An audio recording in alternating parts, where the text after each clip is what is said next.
This is Radio Pakistan. The news read by Daman Zaman. The headlines. The security forces have killed 12 terrorists belonging to Fitna al-Hindustan in Kalar district of Balochistan. The President of the Republic of Indonesia arrives in Islamabad tomorrow on a two-day official visit to Pakistan. The All Parties Hurriyat Conference has urged the international community to intervene immediately to uphold human rights in the Indian illegally occupied Jammu and Kashmir. Turkey says it will continue efforts to advance an immediate Gaza peace plan and a deepening humanitarian tragedy. And now the news in detail. The security forces have killed 12 terrorists belonging to the Indian proxy Fitna al-Hindustan during an intelligence-based operation in Kalar district of Balochistan. The operation was conducted on the reported presence of terrorists in the area yesterday. Weapons, ammunition and explosives were also recovered from the terrorists, who remained actively involved in numerous terrorist activities in the area. Sanitization operations are being conducted to eliminate any other Indian-sponsored terrorists found in the area. The Minister for Finance and Revenue, Mohammad Aurangzeb, has reiterated Pakistan's commitment to continue structural reforms for a sustainable transition from stabilization to growth. He was addressing a session titled Global Trade Tensions, Economic Impact and Policy Responses in the Middle East and North Africa at the 23rd edition of the Doha Forum. Mohammad Aurangzeb underlined the importance of sustained structural reforms in taxation, energy, state-owned enterprises and private sector development.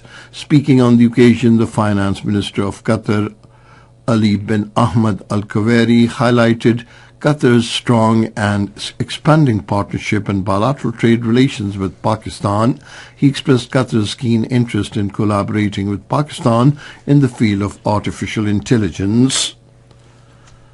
The President of the Republic of Indonesia, Prabowo Subianto, arrives in Islamabad tomorrow on a two-day official visit. He is undertaking the visit on the special invitation of the Prime Minister Mohammad Shahbaz Sharif. During his stay, President Prabowo Subianto will hold delegation-level talks with the Prime Minister. He will also meet the President Asif Ali Zardari and Chief of the Army Staff and the Chief of the Defence Forces, Field Marshal Sayyid Asim Munir.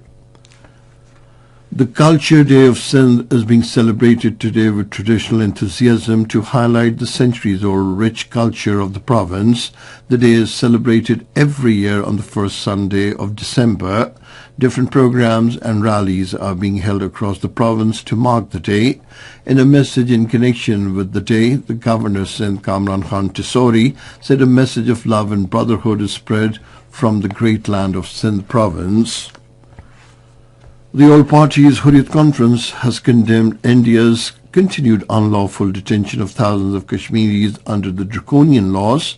In a statement in Srinagar, the All Parties Hurriyat Conference spokesman, Advocate Abdul Rashid Minhas, stressed that frequent use of black laws reflects India's worst form of political vendetta aimed at breaking the resolve of the Kashmiris committed to freedom. The All Parties Hurriyat Conference spokesman urged the international community to intervene immediately to secure the release of all the illegally detained Kashmiris and uphold human rights in the Indian illegally occupied Jammu and Kashmir. Turkey's Foreign Minister Hakan Fidan says Ankara will continue efforts to advance an immediate Gaza peace plan and a deepening humanitarian tragedy. In an interview on the sidelines of the Doha Forum, Hakan Fidan said Turkey is committed to pursuing concrete and practical steps for Gaza. He expressed the determination to implement mechanisms that will ensure coordination in advancing the peace agreements. The Israeli forces have martyred two Palestinians in southern West Bank city of Hebron. According to Palestinian news agency Wafa, Around 1,000 Palestinians have been martyred by the Israeli forces in the West Bank since October 7, 2023. And that is the end of this news bulletin. For more news and analyses, log on to our website, radio.gov.pk, and you can also watch the live video streaming of our bulletins on the link facebook.com/Radio Pakistan News Official.